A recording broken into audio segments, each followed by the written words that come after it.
جی احمدی صاحب، میرا آپ سے سوال یہ ہے کہ آپ عوام میں آ کے اپنی دعوت کو، یعنی کہ عوام میں آ کے دعوت کیوں نہیں دیتے آپ؟ عوام میں آ کر اپنی دعوت کیوں نہیں دیتے، یہی سوال ہے جی آپ کا؟ جی یہی سوال۔ ٹھیک ہے، میرے پیارے بھائی، سب سے پہلی بات تو یہ ہے کہ دیکھیں، میں آپ سے سوال کروں گا کہ میرا دعویٰ کیا ہے؟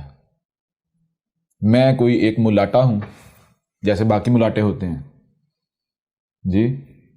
یا پھر میں بار بار یہ واضح کر رہا ہوں، اپنے کردار سے یہ واضح کر رہا ہوں، اپنی باتوں سے یہ واضح کر رہا ہوں، میں تو رسول اللہ ہوں، اور اللہ مسلمانوں والا نہیں جو اوپر چڑھ کے بیٹھا ہوا ہے، بلکہ اللہ یہ ہر طرف آپ کو اللہ ہی کا وجود نظر آ رہا ہے، جسے آپ انگلش میں مدر نیچر کہتے ہیں، ٹھیک ہے جی؟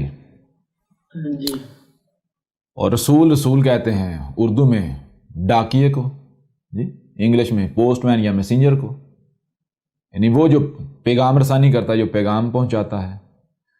تو میں تو اپنے رب یعنی نیچر کا بھیجا ہوا ہوں، مدر نیچر کا نمائندہ ہوں، رسول ہوں، ٹھیک ہے جی؟ پہلی بات۔ دوسری بات یہ کہ آیا میں جو لوگ ہیں ان کی خواہشات کی اتباع کرنے آیا ہوں، یا پھر جو میرے رب نے میرے اوپر ذمہ داری عائد کی ہے میں اس ذمہ داری کو پورا کرنے آیا ہوں؟ اگر تو میں لوگوں کی خواہشات کو پورا کرنے کے لیے آیا ہوں تو مجھے وہ کرنا چاہیے، لیکن اگر میرا رب مجھے کہتا ہے کہ تیری ذمہ داری یہ نہیں بلکہ تیری ذمہ داری یہ ہے، تو پھر مجھے یہ بتائیں کہ میں لوگوں کی خواہشات کی اتباع کروں گا، یا پھر میں اس کے اوپر چلوں گا، وہ کروں گا جو ذمہ داری میرے رب نے میرے اوپر عائد کی؟ جی آپ خود بتا دیں۔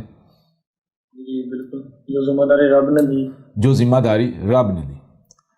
اب وہ لوگ جو لوگ یہ کہتے ہیں جی احمد عیسیٰ پبلک میں نہیں آتا، پبلک میں آ کے اپنی دعوت پیش نہیں کرتا، تو ایسے لوگ جو ہیں، میں آپ کو یہ آپ سے یہ سوال کرتا ہوں کہ کیا ایسے لوگوں کو حق کا علم ہے؟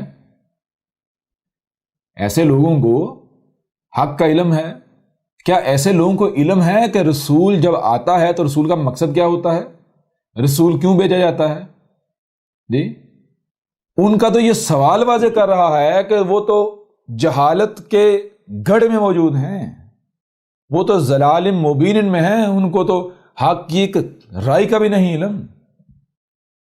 جی اگر انہیں علم ہوتا تو کیا وہ مجھ سے ایسی ڈیمانڈ کرتے، مجھ سے ایسی توقع رکھتے، میرے اوپر ایسی یعنی کہ کوئی ملامت کرتے، کوئی تہمت لگاتے؟ ایسا سوال کرنے والے لوگ کون سے ہیں پہلے یہ بھی جان لیں۔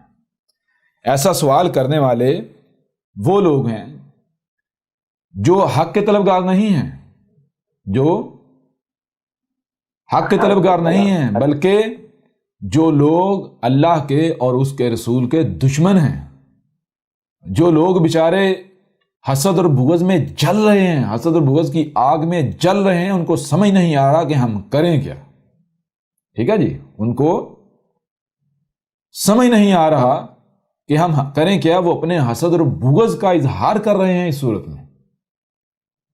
اس کے باوجود احمد عیسیٰ کہتا ہے کہ احمد عیسیٰ ان کے درمیان پبلک میں آنے کو تیار ہے، لیکن شرط کیا ہے؟ شرط یہ ہے پہلے یہ ثابت کریں کہ کیا میرے رب نے میرے اوپر یہ ذمہ داری عائد کی ہے کہ تو ان لوگوں کے اندر جا، ان کے گھروں میں جا، ان کی گلیوں میں جا، ان کے محلوں میں جا، اور جا کے ان کے اوپر حق واضح کر۔ جی کیا میرے رب نے یہ ذمہ داری دی؟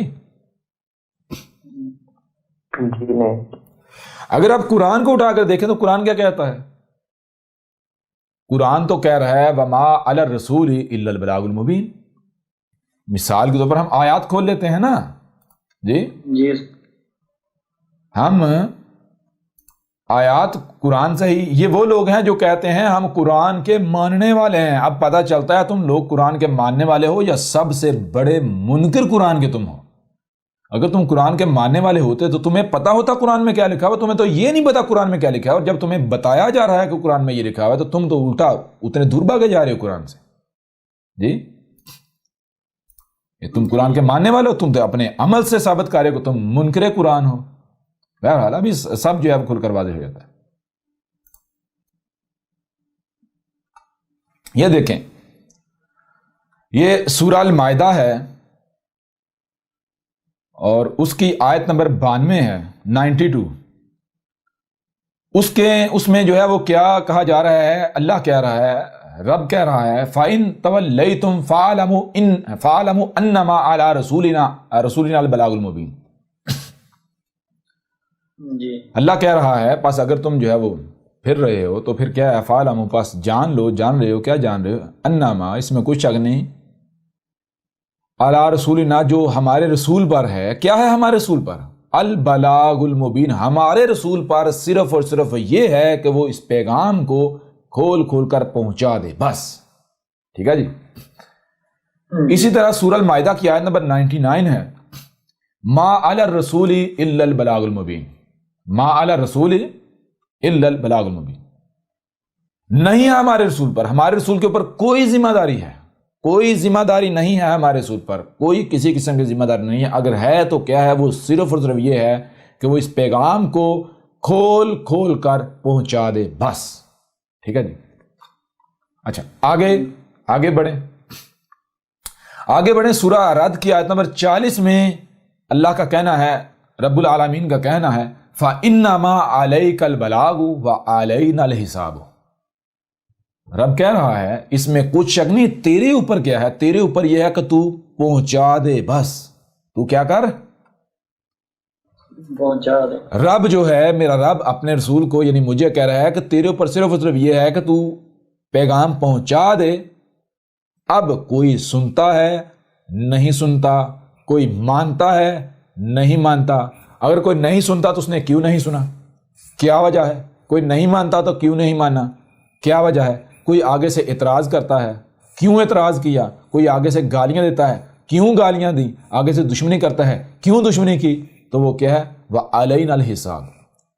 یہ جو حساب ہے، یہ جو پوچھنا ہے، یہ ہمارے اوپر ہے. کیوں نہیں سنی بات؟ کیوں نہیں مانی؟ کیوں دشمنی کی؟ کیوں گالیاں دی؟ کیوں ملامتیں لگائیں؟ کیوں تہمتیں لگائیں؟ یہ ذمہ داری کس کی ہے؟ اس کے بارے میں پوچھنا. رب کہہ رہا ہے یہ ذمہ داری میرے اوپر ہے. میرے اوپر کس؟ رب کے اوپر. لہذا جو ذمہ داری رب کی ہے وہ رب کرے، میں تو وہ ذمہ داری ادا کروں گا جو میرے رب نے میرے اوپر عائد کی. آگے بڑھیں. سورہ نحل ہے، سورہ نحل کی آیت نمبر 35 میں ہے فَحَلْ عَلَى الرَّسُولِ إِلَّا الْبَلَاغُ الْمُبِينُ. فَحَلْ، پس کیا ہے؟ کون سی ذمہ داری ہے؟ علی رسولی، ہمارے رسول پر کچھ بھی نہیں ہے، کوئی ذمہ داری نہیں ہے. اگر ہے تو کیا ہے؟ الا البلاغ المبین. اگر ہے تو صرف اور صرف یہ ہے کہ وہ پیغام کو کھول کھول کر پہنچا دے، بس. ٹھیک ہے جی. اچھا آگے بڑھیں. آگے دیکھیں سورہ نحل کی آیت نمبر 82 ہے فَإِنَّمَا عَلَيْكَ الْبَلَاغُ الْمُبِينُ. یہاں بھی اللہ جو ہے اپنے رسول کو کہہ رہا ہے کہ تیرے اوپر کیا ہے؟ تیرے اوپر صرف یہ ہے کہ تو کھول کھول کر پیغام کو پہنچا دے، بات ختم. اس طرح سورہ نور کی آیت نمبر 54 ہے وَمَا عَلَى الرَّسُولِ إِلَّا الْبَلَاغُ الْمُبِينُ. اور نہیں ہے رسول پر، رسول کے اوپر اگر ہے کوئی ذمہ داری ہے تو صرف یہ ہے کہ اس پیغام کو کھول کھول کر پہنچا دے، بس. ٹھیک ہے. اسی طرح آگے بڑھیں. سورہ العنکبوت ہے، اس کی آیت نمبر 29 ہے، اس میں یہ وما علی الرسول الا البلاغ المبین. سورہ یاسین ہے، اس کی آیت نمبر 17 ہے وما علینا الا البلاغ المبین. اب رسول جو ہے وہ کہہ رہے ہیں، رسول کہہ رہے ہیں ہمارے اوپر نہیں ہے، میرے اوپر نہیں. اگر ہے تو کیا صرف یہ ہے کہ میں پیغام کو کھول کھول کر پہنچا دوں. ٹھیک ہے جی. اب ذرا دیکھیں قرآن کس کی تصدیق کر رہا ہے اور کس کی تردید کر رہا ہے. قرآن کس کو حق ثابت کر رہا ہے، کس کے حق ہونے کی گواہی دے رہا ہے اور کس کے باطل ہونے کی، کذاب ہونے کی گواہی دے رہا ہے. جی بتائیں ذرا. اللہ کہہ رہا ہے، جب قرآن کہہ رہا ہے ہمارے رسول کے اوپر صرف اور صرف یہ ذمہ داری ہے کہ اس پیغام کو کھول کھول کر پہنچا دے. رب نے یہ نہیں کہا کہ ان کے گلیوں میں جائے، ان کے محلوں میں جائے، ان کی خواہشات کی اتباع کر کے. رب نے یہ کہا نہیں. تو مجھے یہ بتائیں میں ان کی خواہشات کیسے مانوں؟ میں ان کی خواہشات کیسے مانوں؟ بتائیں نا جی. ہاں میں اس کی بات کو ماننے کے لیے تیار ہوں، میں ان کی بات کو ماننے کے لیے تیار ہوں، لیکن پہلے شرط یہ ہے کہ یہ اپنی بات کو حق ثابت کریں. یہ ثابت کریں کہ رسول کے اوپر یہ ذمہ داری ہوتی ہے کہ وہ ہمارے گلیوں میں آئے، ہمارے محلوں میں آئے. تو اس کے بعد اگر میں نہ آؤں تو میں مجرم ہوں جی. لیکن تم لوگ کیا چاہتے ہیں؟ میں تمہاری خواہشات کی اتباع کروں. میں تمہاری خواہشات کی اتباع کرنے تو آیا ہی نہیں. کیوں؟ کیونکہ یہی بات جو ہے میرا رب قرآن میں کہہ رہا ہے. مثال کو تو ہم آیات نکال سکتے ہیں جی. اب دیکھیں یہ خواہشات کن کی ہیں کہ پبلک میں آ، ہمارے بیچ میں آ، یہ کر وہ کر، یہ ان کی خواہشات ہیں نا، یہ حق تو نہیں ہے، یہ رب کی رسول کے اوپر عائد کردہ ذمہ داری تو نہیں ہے نا. جی استاد جی.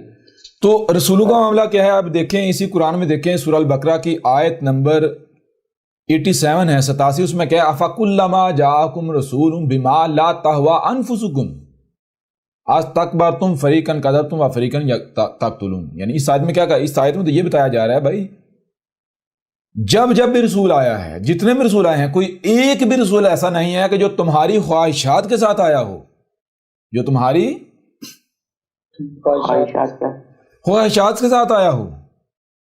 تمہاری خواہشات کے ساتھ نہ آنا ہی وہ وجہ ہے جس وجہ سے تم پھر استکبار کرتے ہو، آگے سے گالیاں دیتے ہو، بکواسات کرتے ہو، دشمنی کرتے ہو، طاقت کا استعمال کرتے ہو.